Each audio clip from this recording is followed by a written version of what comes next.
Entonces, desde ese punto de vista, como te decía, me parece que sí podemos diferenciar entre uno y otro. ¿Qué distingue a los nuevos populismos de los anteriores? Porque, a ver, hubo populismo en los años 70, el populismo nace, como sabéis, en Estados Unidos a final del siglo XIX, también el populismo en Rusia, la idea de que los campesinos tienen que levantarse, guiados por los intelectuales, luego está el pujadismo en Francia en los años 50, en fin, que el populismo tiene una prosapia importante, ¿no?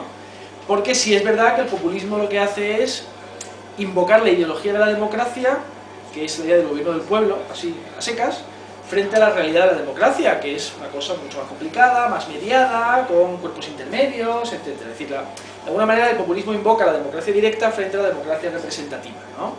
Que además se ha hecho cada vez más compleja en nuestra sociedad y por tanto, en época de crisis el ciudadano se frustra por, digamos, la lejanía entre su capacidad de acción, su capacidad de comprensión y lo que la democracia representativa le ofrece, ¿no? Pero lo que sí acá, bueno, en Escandinavia hay partidos populistas hace ya mucho tiempo, ¿no? Los auténticos finlandeses, ¿no? Ese nombre tan bonito. En fin, eso no es algo nuevo. En Austria, ¿no?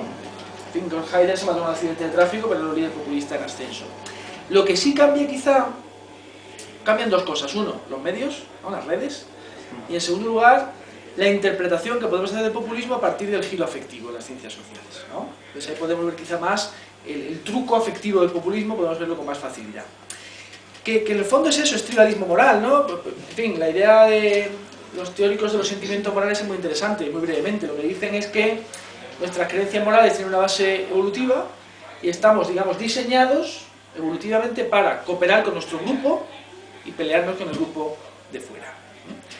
Porque eso, digamos, así maximizamos, digamos, individualmente llegamos mucho más lejos cooperando con los nuestros que actuando por separado. Y de alguna manera el antagonismo con los grupos que se disputan los recursos con nosotros es natural. Entonces, si esto lo trasladamos a la lógica política contemporánea, pues vemos que el tribalismo moral nos permite explicar muchas cosas, con independencia de que la base evolutiva sea del todo correcta o no, que eso, en fin, es muy difícil de determinar, ¿no? Entonces el populismo es que es el truco más viejo del mundo, es nosotros contra ellos, ¿no? Élite frente al pueblo, casta frente a gente, en fin, hay muchas formulaciones. El nacionalismo hace lo mismo, ¿no? Es también el pueblo frente a sus enemigos, ¿no? Aunque también hay un componente aquí positivo de amor a la propia comunidad, ¿no? Entonces, o sea, el populismo sí que recoge un resentimiento que el propio actor populista contribuye a intensificar, aunque ya existe, ¿verdad? Y lo canaliza hacia el apoyo a ese propio movimiento, ¿no? No sé si respondo, pero creo que... Sí, bastante. No es como lo veo yo, ¿no? Yo te voy a preguntar, ¿qué papel atribuyes tú a las nociones y los nuevos movimientos, novísimos movimientos sociales? Pero la primera palabra que no he entendido, a las... Emociones. Ah, las emociones y los nuevos movimientos sociales. No sé si tratas eso en el libro, pero... Dice los movimientos de los años 60 en adelante, lo que No, conocemos... los novísimos. Ah, los novísimos de ahora. Los novísimos Vale. más recientes. Pues no lo abordo, aunque de alguna manera está implícito, es decir, el marco teórico se puede aplicar a ellos, ¿no? Me parece que es un papel importante, es decir, ten en cuenta que el repertorio de acción de los novísimos movimientos sociales pasa en gran medida por la digitalidad, ¿no? Y además por la escenificación de una protesta que si no tiene impacto simbólico en los medios de comunicación, no existe. Pero lo digo más bien porque como parece que las emociones siempre tienen ese cariz así negativo, el cómo puede ser una reacción en contra de un sistema económico, una estructura que es bastante individualista, cómo creamos lazos afectivos, nuevos hábitos, nuevas relaciones, nueva protesta, que no sea directamente como la exacerbación o el agente pasional, el actor pasional que quizás lleva la política fuera de sí, sino una nueva forma de hacer política. Bueno, sí, ahí te diré dos cosas. Por una parte, que desde luego que no, los efectos no son siempre negativos, ¿no? Las emociones son ambiguas.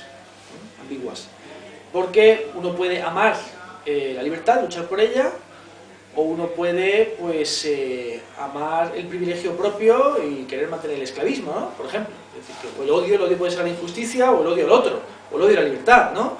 Es decir, que realmente, pero en fin, esto pasa también en el terreno personal. Uno ama a su novia, pero también la odia un poco, ¿no? Y viceversa, porque el psicoanálisis nos enseña que esa ambigüedad es constitutiva de las emociones, ¿no? Igualmente podríamos decir, bueno, el populismo. ¿Obama no hace populismo? Pues sí, hace populismo. En su primera campaña electoral, los intereses de Washington, vas a acabar con ellos, yes we can, hope, ¿no? Eso de alguna manera es un lenguaje afectivo, pero podríamos decir que dirigido hacia fines pues mucho más nobles que los de Donald Trump, por ejemplo, ¿no? Entonces, claro, los movimientos sociales, ¿no? Yo hice un artículo hace tiempo sobre este tema, para sus miembros son comunidades de significado, tanto como son comunidades de afecto, evidentemente, ¿no? Pero eso pasa también con el grupo propio de amigos, ¿no? Que realmente ahí uno encuentra, naturalmente, una comunidad en la que realizarse personalmente y sentirse apoyado por, como tú dices, lazos, ¿no? Y afectos que son indispensables para sentirse bien y sentirse bien en la acción política. Entonces me parece que, claro, no podemos explicar a los novísimos movimientos sociales sin ese componente, pero yo te preguntaría a ti a su vez si ese componente no estaba presente en los nuevos o en los viejos movimientos sociales, probablemente también, ¿no? Sí, lo que pasa es que quizá como ha cambiado un poquito también la manera en que se participa en los nuevos movimientos sociales, las redes, como todo es mucho más fluido de lo que era antes una estructura muy rígida, un partido, una ideología. Sí, quizás tiene algo que ver no solo que la sociedad o la política sea más emocional, sino porque también a lo mejor la reacción política requiere ahora mismo ser también más emocional. ¿En qué sentido lo dices? ¿A partir de la crisis crees que hay mayor urgencia en el rechazo del statu quo? O el agotamiento de ciertos modelos políticos que interesa más a lo mejor, pues eso, más no lo racional, pero sí la adhesión a una ideología, y ahora yo veo más bien otro tipo de adhesión, más temporal, más basada en cuestiones de crear unas formas de vida más que adaptar un libro o una ideología a la práctica. A la forma de ser más creativos, de formar nuevas estructuras sin ningún objetivo, como era la dictadura o lo que fuere, sin ningún objetivo concreto, sino que haya pluralidad, que no se acabe con la creación, con la nueva... Sí, pues eso nos lleva a un terreno interesante, ¿no? Que es la idea de sí, o la posibilidad de que no exista ya una alternativa global a la democracia liberal, ¿no? Al marco liberal. Y sea en el interior de ese marco liberal donde, como tú señalas, pueda tener lugar la promoción, el fomento de nuevas formas de vida, de nuevas maneras de relacionarse, que no obstante encajarían como guante, en realidad, en ese marco entendido como estructura democrática que desde el punto de vista social es neutral respecto a las concepciones del bien que se ponen en juego en ella y que permite un cambio gradual por fricción entre distintos grupos sociales, podríamos decir, ¿no? Es decir, que realmente la izquierda no tiene una alternativa. El populismo tampoco acaba de representarla, ¿no? Alternativa global, digo, ¿no? Tú señalas que ya no hay grandes adjetivos y que se trataría de trabajar en contextos más locales, crear comunidad, etcétera. Pues eso en principio creo que apunta en esa dirección, ¿no? En mi opinión. Que es un terreno interesante para deliberar, ¿no? No, me estaba pareciendo interesante lo que decías, pero por ejemplo en esto que planteaba esta chica, o sea, ahora mismo hay cosas que se están haciendo en todas partes del mundo a nivel local, pero de una manera coordinada gracias a las redes, gracias a la participación colectiva, y creo que igual el efecto que tuvo la globalización en el año 2000 a nivel de expansión precisamente de la democracia liberal puede conllevar que haya otro tipo de democracia, no necesariamente liberal, quiero decir. Sí. Porque te veo que en el planteamiento que haces, o sea, siempre partes de ese marco y a nivel, digamos, tratando de hacer una previsión, ¿no?, de lo que pueda ser el futuro, lo planteas como digamos que fuese no el fin, me refiero, digamos, o el caos, me refiero, o sea, ¿me entiendes, no? Sí, no, claro. Pues mira, es que me parece un marco insuperable, que me explique, puedo estar equivocado naturalmente, insuperable a la hora de construir sociedades, o de gestionar, si queréis, sociedades complejas de una manera razonablemente eficaz. Y por cierto, un matiz importante, la democracia liberal no es un régimen racionalista.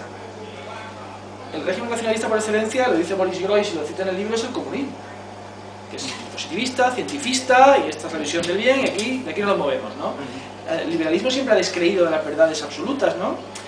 Por eso en realidad todo este tema de la posverdad, he escrito un capítulo para un libro, me parece muy interesante, pues es un tema complicado, porque el liberalismo, ¿cuál es la concepción de la verdad que tienen los liberales?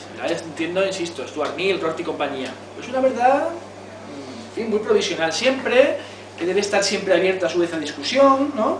Claro, si hablamos de la verdad factual, bien, la ley de la gravedad, qué pasó el 5 de marzo, etc. Esa verdad, por supuesto, debe poder establecerse. Pero la verdad moral y la verdad política es una cosa muy fluida dentro del marco liberal, creo que afortunadamente, ¿no? Entonces,